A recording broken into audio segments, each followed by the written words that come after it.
What color is nature? Color is everywhere in nature. And in the woods, gardens are the very best places to see lots of colors. There's color on flowers and vegetables. There's color on moths and turtles. There's color in the trees. Some things are one color.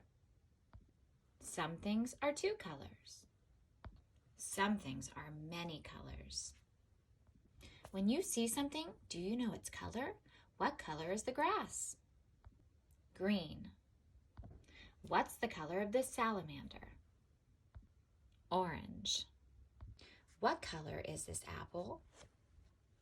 Red. What color are these shells? Black. What color is this flower? Purple. What color are these peppers? Green and red. What color are these seeds? Brown.